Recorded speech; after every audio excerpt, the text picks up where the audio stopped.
Hoy vamos a hablar de algo muy desconocido, de lo que poco o nada se oye mencionar, pero que forma parte importantísima de los factores que crearon la identidad del pueblo brasilero, el Brasil holandés.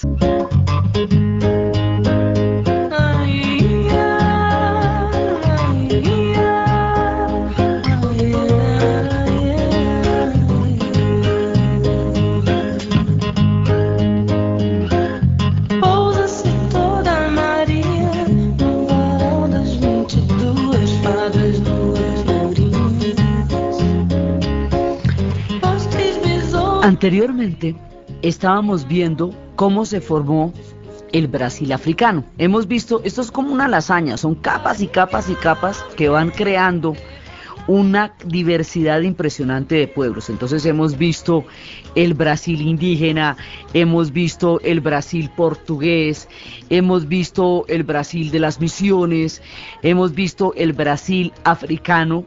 Bueno, pues hoy vamos a ver el Brasil holandés. Entonces uno dice, ¿cómo es que el Brasil holandés? Pues así, hubo un Brasil holandés que por un pelito le disputó la hegemonía territorial de todo lo que sería en estas tierras a los portugueses, y si los portugueses no se recontrapellizcan, les hubieran quitado el imperio así nomás. Entonces uno dice, bueno, pero entonces ¿cómo pasa todo eso? ¿A qué hora los holandeses se van a meter allá y como por qué o qué? Pasa lo siguiente. Resulta que Holanda anteriormente fue, en mucho tiempo atrás en la historia de Europa, ellos fueron el ducado de Borgoña.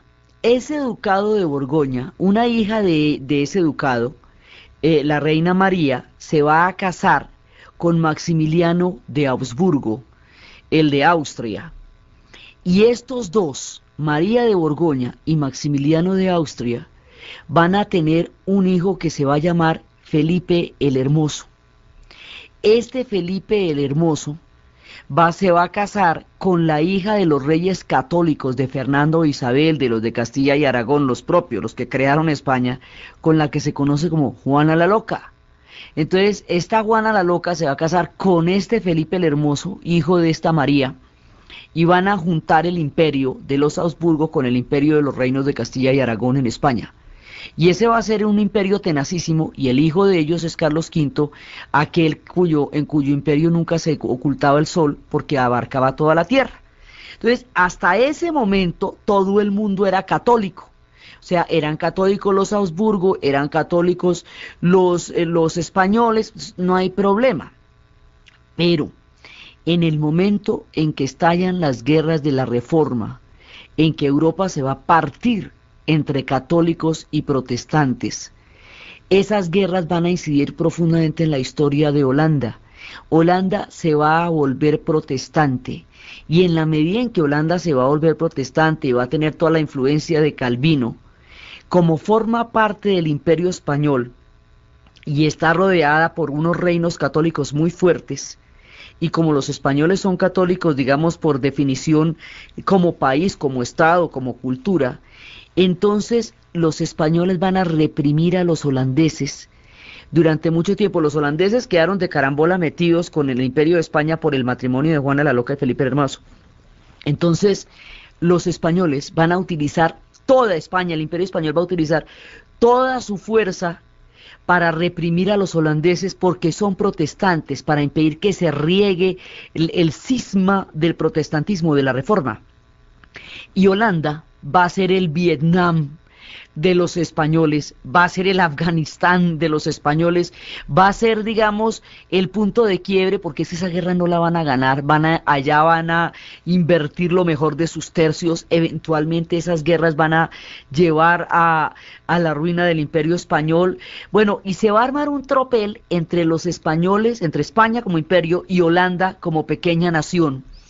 Pero digamos, como presidente, tratando de sobrevivir sola, no es una nación todavía porque forma parte de un imperio, pero tratando de sobrevivir. Holanda va a ser una tierra de navegantes.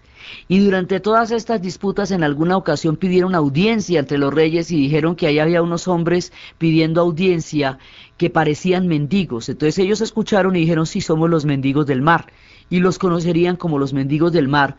Esta gente, chiquiticos como son un pueblo tenaz, porque han vivido quitándole tierra al mar. Entonces, a través de sistemas de diques, ellos hacen diques para quitarle tierra al mar. Entonces, estos holandeses que quedaron metidos en la mitad del imperio, de lo que fue el gran imperio español en su época, y que son protestantes y que se van a agarrar con los españoles, eran amiguitos y parceros de los portugueses, porque las circunstancias en las cuales se veían unos y otros amenazados por la hegemonía española eran similares. Los portugueses en la esquinita de la península ibérica, ocupados por España por todos lados, que no tienen frontera sino con España, y el resto es el Atlántico, ¿eh? Entonces usted cuando está así rodeado de un país, pues que además es un imperio y que está en plena expansión, pues usted duerme intranquilo, porque es que los tiene ahí encima. Entonces ellos eran parceros por navegantes, por hombres de mar, porque su enemigo común era España. Entonces tenían unas relaciones bastante amigables y bastante, digamos, afables en aquella época. Y la guerra entre España y Holanda era tan terrible, y el odio que los holandeses le tenían a los españoles era tan terrible, que más adelante cuando se instauren las tradiciones de la Navidad, si los niños no se portan bien, dicen en Holanda, dicen que llega Pedro el Español y le roba los juguetes, se les lleva los regalos. Imagínense cómo era el odio en ese momento entre los españoles y los holandeses, pero va a ser un punto de quiebre permanente. Entonces aquí viene el carambolazo tremendo. Resulta que Portugal, en una época, uno de los reyes de Portugal se va a ir de puro romántico y de puro apasionado a defender la fe de la cristiandad frente a los moros del norte de África que le quedan a los portugueses enfrente, y resulta que al hacer esa vuelta lo mataron. Al matarlo quedó sin rey Portugal. Al quedar sin rey Portugal, le dieron un papayazo a España, que era el que estaba esperando desde hacía cualquier cantidad de tiempo, y de una vez llegaron los españoles y la aprovecharon. El imperio español la aprovechó de una. Y la aprovechó de una fue que invadió Portugal y se lo anexó. Y hubo una época en que Portugal estuvo anexado a España. Estuvo dependiendo de España, que era lo que más les tenían terror ellos en la vida. Pues tenga, entre 1580 y 1640, España ocupó Portugal y estuvo con toda la península dentro de ella. En ese momentico, cuando pasa eso, Portugal pasa a ser enemigo de Holanda, porque sencillamente forma parte de España, así de simple. Entonces, como forma parte de España, entra a ser enemigo de Holanda, y Holanda empieza a atacar a sus enemigos donde los ataca, en el continente y en ultramar. Holanda va a atacar permanentemente a España a través de la piratería. Eso es lo que todo el tiempo va a hacer junto con los franceses y los ingleses, pero ellos de su propia cuenta están encantados con el cuento de la piratería. Entonces se había fundado una compañía que se llamaba la Compañía de las Indias Occidentales. Esa compañía se había venido fundando, y era una compañía que tenía capitales de calvinistas, eran empresas privadas, digamos, eran pequeños inversionistas calvinistas privados que habían creado esa compañía. Esa compañía se va a conseguir la concesión para explorar lo que va a ser África y lo que va a ser Brasil. Ellos se consiguieron esa concesión para poder exploración de América y de África. Se consiguieron un monopolio, esta sociedad de capital abierto, durante 24 años para explorar América y para explorar África. Y con eso se van metiendo en el Brasil, y se van metiendo de a poquitos. Esto dura bastante tiempo, y esta compañía no da muchos dividendos, entonces se va a financiar es con los barcos piratas. Una vez un barco corsario fue y atacó, con lo que atacó unos barcos, con eso lograron pagar a los inversionistas, y con la plata que le van a tumbar a ese barco español, y con lo que van a pagar a los inversionistas, van a desarrollar el capital para empezar a pensar en una invasión en Pernambuco, Brasil. Y ellos permanentemente están en apuros, inclusive en uno de los déficits que tuvieron los de las compañías de las Indias Occidentales, tuvieron que venderle a los ingleses una islita, más adelante una islita que tenían, que llamaban Manhattan. Y esa Manhattan que llamaban ellos, que le decían Nueva Ámsterdam, al comprarla a los ingleses para solventar una deuda que tenía en ese momento la compañía holandesa, pues la compraron y le cambiaron de un nombre por otro nombre que a los ingleses les gustaba más, que se llamaba Nueva York. Y así es que va a quedar esa ciudad en manos de los ingleses y del futuro Estados Unidos. Originalmente era una ciudad que habían conquistado los holandeses. Los holandeses van a conquistar un imperio bastante grande. Ellos van a llegar a Indonesia y van a conquistar Indonesia. Ellos van a llegar a Sudáfrica y son los primeros que van a crear un imperio europeo en el África del Sur. Y entonces ahora están por el Brasil y se están metiendo en el Brasil y están pensando en una invasión grandísima y eventualmente van a ocupar zonas importantes del nordeste brasilero y de toda la parte de Pernambuco y Bahía, y al ocupar zonas de Brasil empiezan a mellar de alguna manera la hegemonía portuguesa y van empezando a meterse poco a poco en eso, y ahí es donde empiezan los problemas y las confrontaciones, y ahí es donde empieza la historia del Brasil holandés.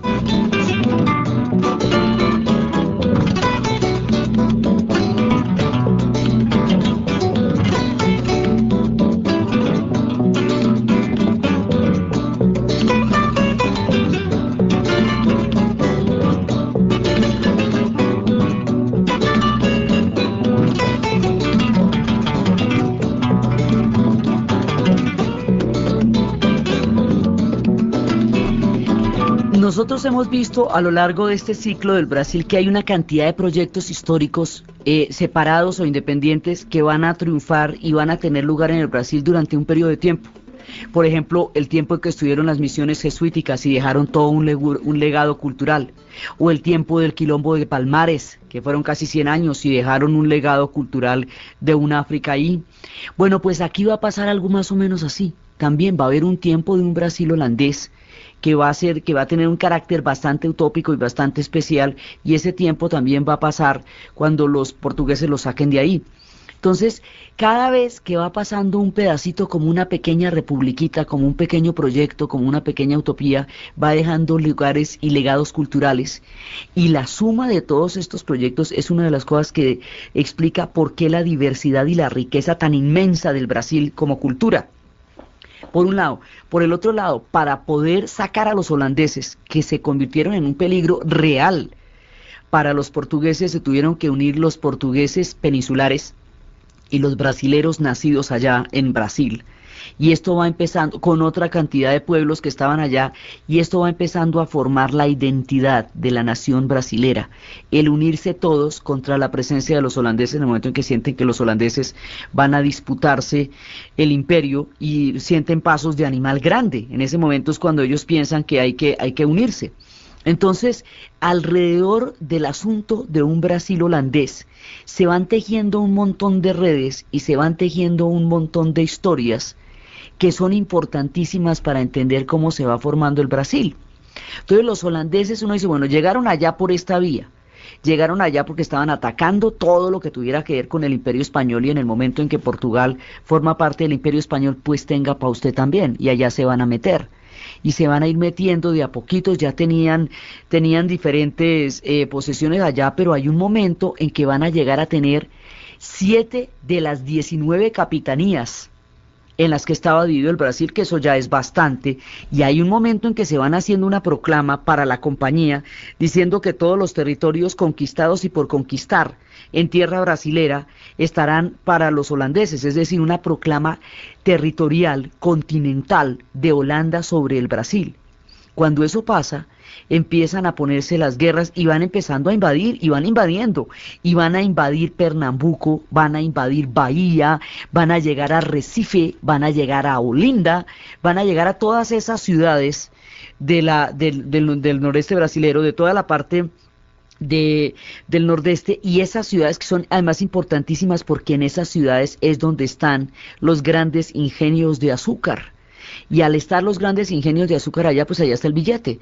¿Quién refinaba el azúcar? Acuerde de cómo es el cuento con estos capitales monopolistas de la época, cómo se inventaron el rollo y el rollo quedó inventado desde entonces. Cogen la materia prima de estos países, la refinan en sus imperios, en sus metrópolis, y la venden refinada al precio que quieran. Ese es el juego desde entonces. Entonces, sacaban el azúcar, toda la caña estaba en los ingenios del Brasil, la refinan en Holanda. La mayoría de los sitios donde se refinaba el azúcar estaban en Holanda, y vuelven y la venden refinada a los pueblos. Así es que todavía funciona la cosa. Entonces, al tener control sobre la zona del azúcar, sobre la zona de los ingenios, tienen el control sobre el billete y tienen el monopolio, y los holandeses son unos comerciantes bravísimos, bravísimos, tan buenos comerciantes como buenos navegantes son. Entonces, para ellos esto va a resultar muy atractivo desde el punto de vista de toda su expansión comercial por el mundo entero, de toda su expansión colonial. Por eso van empezando a invadir cada uno de estos lugares, hasta que, si usted no me ha dicho, cuando acordaron, ya casi tenían todo el nordeste a manos de los holandeses. Entonces ellos, digamos, esta era la estrategia, y van invadiendo ciudades, van con los capitales y todo, van entrando a invadir las ciudades, y mientras tanto pues los portugueses se pellizcan porque dicen: eso está muy complicado. En un principio coexistían, pero es que cuando ya empiezan a proclamar que esas tierras son para Holanda, ya la cosa se vuelve peligrosa, ya deja de ser chévere para convertirse en una disputa de colonias y de imperios, y ahí sí ya la cosa es muy complicada. Pero dentro de esto, ¿qué pasó con este Brasil holandés? Este Brasil holandés tiene unas características que nadie se imagina, y aquí pasaron cosas absolutamente increíbles. Pasó que uno de los personajes más refulgentes del Brasil holandés es un tipo que va a tener todo el bagaje, la riqueza y la exploración y la capacidad mental de un hombre del Renacimiento, y que va a llevar un tiempo como de renacimiento al Brasil.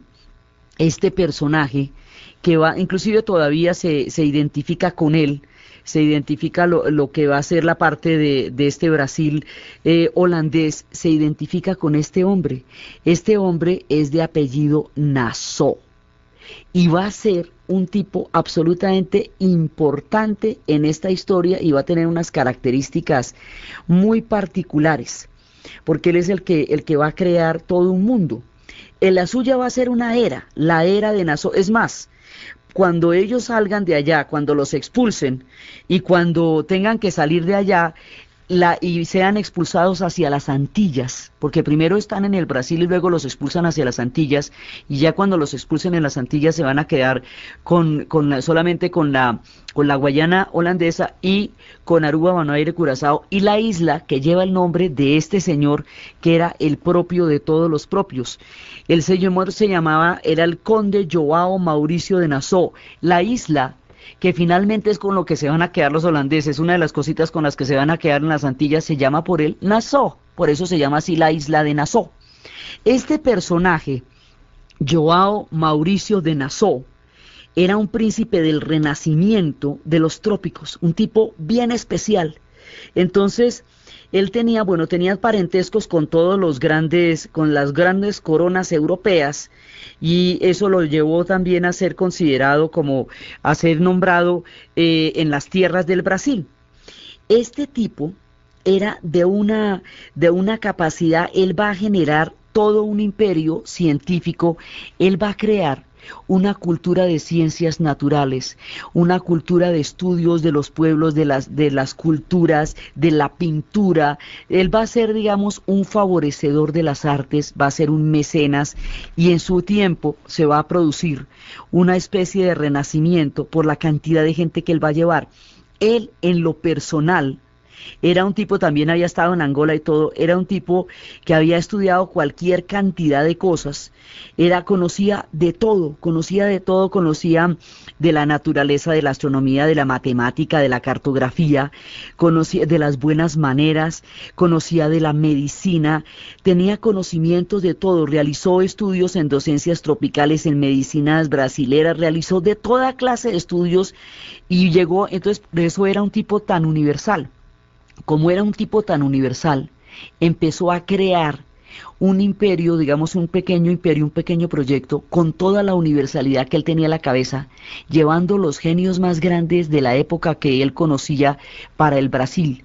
Y esos genios van a formar una riqueza impresionante en el Brasil, y este tipo va a crear un equilibrio político bien importante, porque una vez que se establece allá, lo que va a hacer es refinanciar a los señores de los ingenios azucareros, que a los empresarios que se vean en problemas, el tipo los refinancia. De esa manera se los va ganando. Los protege del agiotismo de los prestamistas, a los que muchas veces se veían sometidos, entonces los protege y regula que no se vaya a salir de proporción los préstamos. Crea un clima de tolerancia religiosa para que los conflictos que están desgarrando Europa no vayan a desgarrar el Brasil. Y sobre un clima de paz, de concordia y de tolerancia va desarrollando un proyecto artístico gigantesco. Y ese proyecto, con esas características tan especiales y tan únicas, es lo que vamos a ver después de la pausa.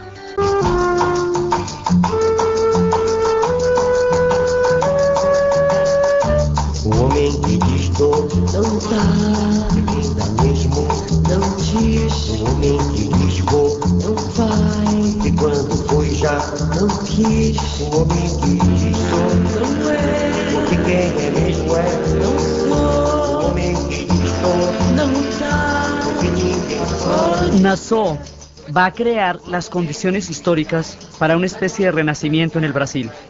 Va a apaciguar las colonias, va a limar las asperezas, va a lograr que se puedan resolver todas las muchas contradicciones que hay ahí, y cuando ya tiene todo eso listo, empieza todo el mecenazgo para empezar a traer genios y empezar a traer científicos.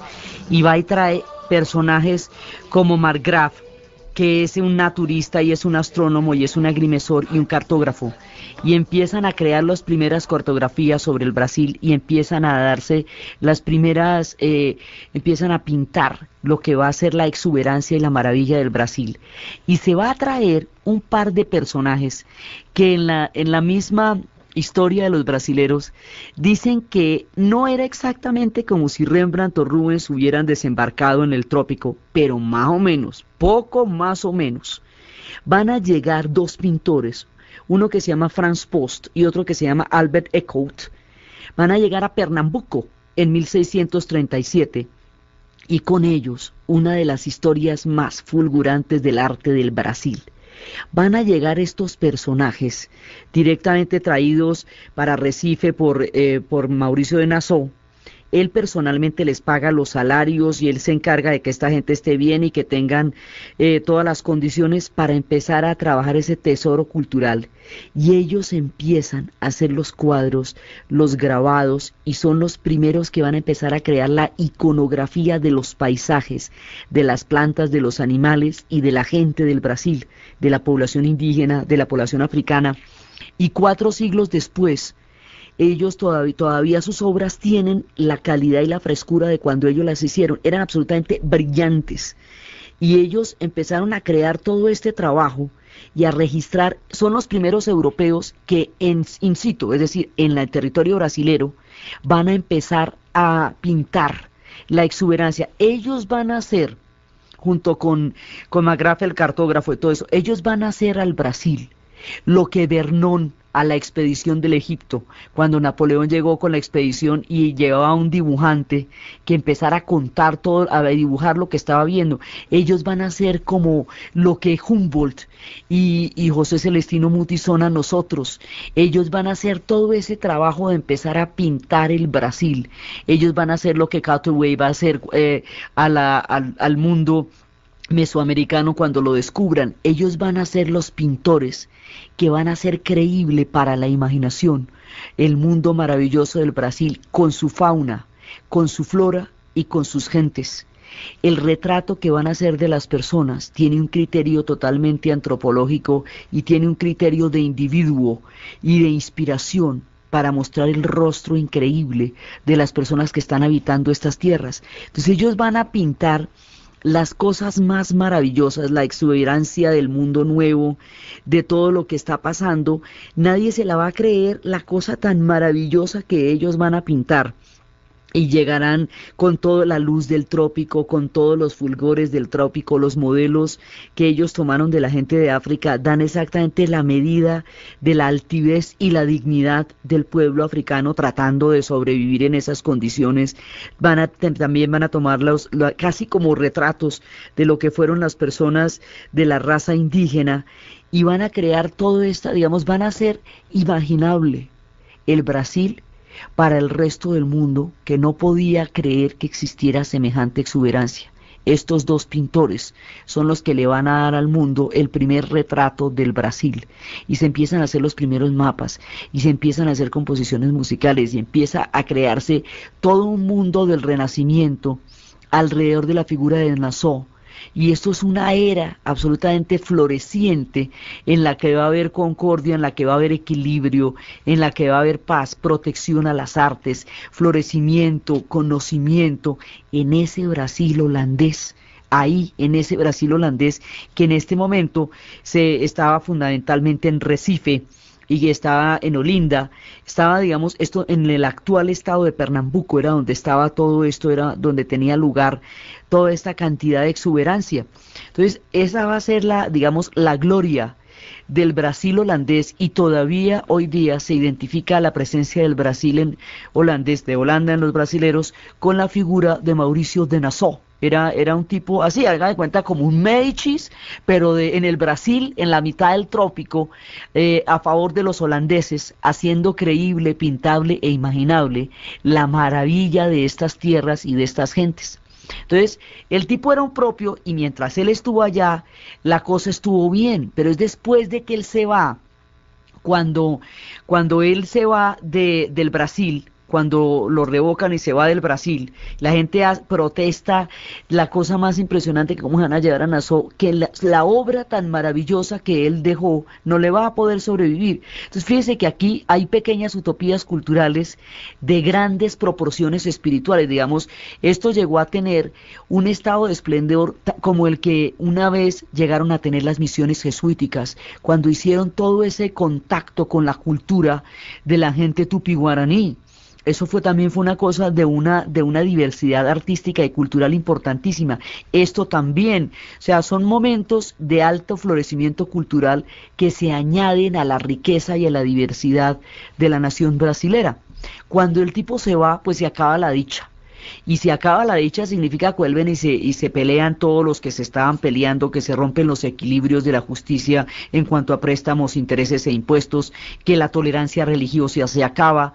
Y cuando se acaba todo el esplendor de la época de Nassau, y los holandeses insisten en tomar territorio y posesiones en el mundo de Brasil, ahí es cuando los portugueses se sienten realmente amenazados. Al sentir, y lo están, porque digamos estos son pasos de animal grande, se lo están disputando en serio. Esto no era, digamos, no era una paranoia, no, es que de verdad iban a por ello. Entonces, en ese momento va a pasar una cosa que también es importantísima. Resulta que hasta entonces los portugueses pues eran vistos como peninsulares de un imperio en ultramar que estaban tomando posesión del Brasil. Pero en el momento en que se produce la disputa con Holanda y que se trata de sacar a los holandeses de allá, se van a presentar alianzas y fusiones entre los portugueses. A los portugueses los vamos a conocer como lusitanos porque cuando ellos eran provincia romana, en tiempos del Imperio Romano, los romanos los llamaban Lusitania. Entonces por eso a ellos se les llaman lusitanos, lusos, les dicen los brasileros en sus narraciones. Va a haber alianzas luso-brasileras, es decir, de estos portugueses peninsulares con gente nacida en el Brasil que ya es brasilera, o sea, que aquí ya está empezando a existir un Brasil. Entonces, esta alianza luso-brasilera hace que ya los portugueses no se vean como forasteros, como peninsulares, sino que se vean como parte de esa tierra, y los forasteros se vuelvan los holandeses. Estas cosas en América Latina nunca pasaron, porque en América Española nunca nadie le disputó tanto así el Imperio de España. Pues hubo problemas en La Habana y hubo problemas en las islas y destrucción de Portobelo y tal, pero el imperio nunca se vio amenazado de esa manera por otro imperio que quisiera una tajada igual de grande o toda la tajada a la vez, nunca. Entonces, por eso, para nosotros los peninsulares, pues son simplemente los españoles. Para ellos, este conflicto, las guerras contra la presencia holandesa, es la que le cambia el carácter a los portugueses y los vuelve luso-brasileros. Va creando una causa común que va creando la identidad entre los brasileros y los portugueses, por un lado. Por el otro lado, también pasa una cosa y es que empiezan, como los portugueses siempre son poquiticos, ellos son muy valientes, pero son muy poquiticos en términos de población. Siempre necesitan aliarse con muchos pueblos para sacar adelante sus grandotes proyectos, siendo ellos poquitos. Entonces necesitan mucha gente para pelear contra los holandeses. Van a darle la libertad a una cantidad de esclavos africanos para que peleen con ellos como capitanes, como soldados, como guerreros, y crear un ejército, pero no es un ejército esclavo, es un ejército liberto. Y empieza a aparecer una nueva casta de esclavos libertos en el Brasil, que van a pelear en las guerras contra los holandeses. Y empieza a existir esa categoría, eso no pasó en la América Española, empieza esa categoría de esclavo liberto, que es un tipo que está en condiciones de guerra, de pie de guerra, en igualdad de condiciones para pelear contra los holandeses. Entonces se van creando los esclavos libertos y también se van aliando con tribus indígenas. Y van armando un ejército entre esclavos libertos, entre tribus indígenas, entre brasileros y entre portugueses, que en conjunto va creando el principio de la identidad de la nación brasilera, ¿ve? Aquí se va dando a partir de un enemigo común, que es Holanda, a partir de una lengua común, que es el portugués, en la que se van a entender todos. Los africanos ya habían decidido entenderse en portugués porque hablaban 3000 lenguas. Con los indígenas, pues la cosa también era de una diversidad enorme. Entonces nos vamos a poner a hablar portugués todos, y el portugués va siendo uno de los sustentos de identidad fundamental. Y las guerras contra Holanda les van dando un nivel de cohesión muy poderoso.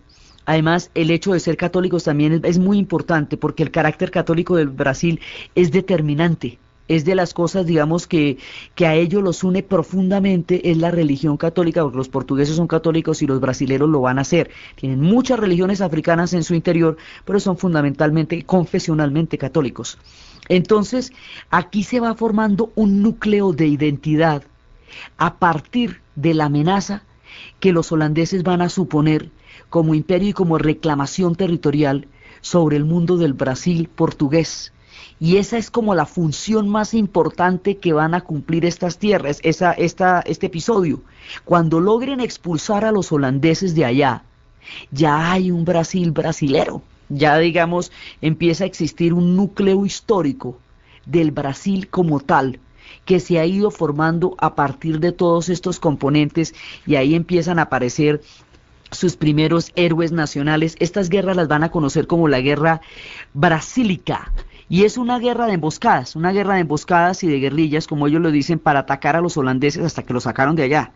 Porque si no, pues los holandeses hubieran tomado el Brasil y sería, no sé, sería una América holandesa. Entonces, ahí es cuando les aparecen a ellos grandes héroes que van a formar parte de la resistencia contra los holandeses. Y entonces está João Fernández Vieira, que es uno de los adalides de la lucha contra ellos. Van a ver también jefes del mundo indígena y jefes del mundo negro que van a luchar con ellos. Camarao, que va a ser un tipo de origen tupí.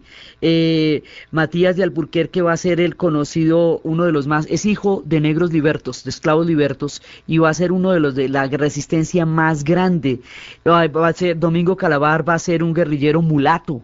Entonces aquí, mire, aquí se permiten guerrilleros mulatos, guerrilleros hijos de guerreros, hijos de esclavos libertos, de indígenas, y los brasileros y los portugueses, todos juntos peleando contra los holandeses. Aquí empiezan a tener condiciones de capitanes y condiciones de generales y de héroes de la resistencia, y eso va creando un factor de identidad fundamental. Entonces, finalmente, van a terminar expulsando a los holandeses después de una guerra bien fuerte, y los holandeses pierden el chance, pero dejan una presencia importantísima con ese renacimiento cultural. Esos cuadros van a ser entregados en Europa a Luis XIV y a Federico y a grandes casas dinásticas, y allá empiezan a llegar los testimonios de la exuberancia y de la magnificencia del mundo que se está formando en el Brasil. Entonces ese es, digamos, el episodio que tiene que ver con Holanda. Holanda, pues como todos los imperios, está disputando en ese momento toda la cantidad de tierras que están allá, y Holanda, ahí por un lado se estaba disputando eso, va a tener mucho tiempo las guerras contra España. Finalmente, la manera como ellos van a derrotar a los españoles en sus propias tierras es que a partir de la ciudad de Leiden, un día va a haber un cerco de los tercios españoles hacia Holanda. Y en ese cerco de los tercios españoles, lo que van a hacer los holandeses es siempre lo que hacen siempre cuando los van a atacar, y es que rompen los diques, se inundan, y al inundarse pueden entrar navegando por la ventana de la casa. Así es como van a hacer. Entonces, cuando tiene cercado Leiden, ellos rompen los diques, por entre los diques rotos entran navegando, y de esa manera ahogan y cercan a los cercadores de Leiden. Y así van a derrotar a los españoles. Eventualmente Portugal va a recuperar su independencia y se va a sacudir de la dominación española, y va a volver a existir otra vez como Portugal. Es que a Portugal le toca, digamos, le toca mosca todo el tiempo, ¿ve? Porque en cualquier momento le caen, porque es chiquitico, digamos, como territorio es chiquitico, como imperio va a ser poderosísimo, pero como territorio es chiquitico. Entonces, en el momento en que los españoles los invadieron, bueno, finalmente se pegan la sacudida, y ya para 1640 se los sacan otra vez, vuelven a nombrar un rey, otra dinastía, y vuelve a existir Portugal otra vez como nación. Eventualmente los holandeses van a derrotar a los españoles, finalmente los sacan de allá después de toda la cantidad de guerras, mediante el viejo truco de romper los diques e inundarse ellos. Entonces cada uno vuelve a ocupar su posición respectiva dentro del escenario europeo, pero los holandeses, al ser expulsados del Brasil, empiezan la retirada, y la retirada es que se quedan con una de las Guyanas, que son las que quedan en el límite ya de Sudamérica. Se van a quedar con las Guyanas y se van a trasladar a las Antillas, y en las Antillas se van a disputar con los españoles de todas maneras, y con los ingleses y con los franceses, la propiedad y el territorio de las Antillas. Por eso es que hay Antillas holandesas, por eso es que allá quedó Aruba, Bonaire, Curazao y la isla de Nassau, por este personaje Mauricio de Nassau. Y eso es lo que explica la presencia holandesa en las Antillas, porque si no uno dice, ¿y esto a qué horas llegaron los holandeses hasta allá? Pues al sacarlos del Brasil, en su retirada, se tomaron lo que hay de ellos en las Antillas. Y este es el episodio que tenía que ver con la presencia de los holandeses en el Brasil, que resulta tan desconocido como maravilloso por su luz, su esplendor y por sus importantísimas consecuencias históricas en la formación del Brasil. Pero ahora nos vamos para el Brasil interior. Ahora le vamos a establecer contactos con un mundo que no es solamente costero, sino que ya empieza tierra adentro, y va a llegar al estado de Minas Gerais, y va a estar determinado por un factor nuevo que aparecerá en escena: el oro, el descubrimiento del oro, la ruta del oro, y los personajes nuevos que protagonizarán esto, los bandeirantes. Esas historias de la ruta del oro, de los bandeirantes, del Brasil interior y de Minas Gerais, que conecta la costa con el mundo interior y hace de esto un país continental, es lo que vamos a ver en el siguiente programa. Entonces, desde los espacios de los cartógrafos, desde la exuberancia y la maravilla de este Brasil por primera vez pintado, por primera vez concebido para ojos de ultramar, desde toda la experiencia de la sabiduría que se dio en la época de Nassau, y desde la formación de la identidad brasilera, a partir de la experiencia de sacar del suelo de Brasil a los holandeses, que va creando todo un ligue histórico para crear y formar la historia impresionante de la cultura de este país. En la narración, Diana Uribe; en la producción, Yesid Rodríguez. Y para ustedes, feliz domingo.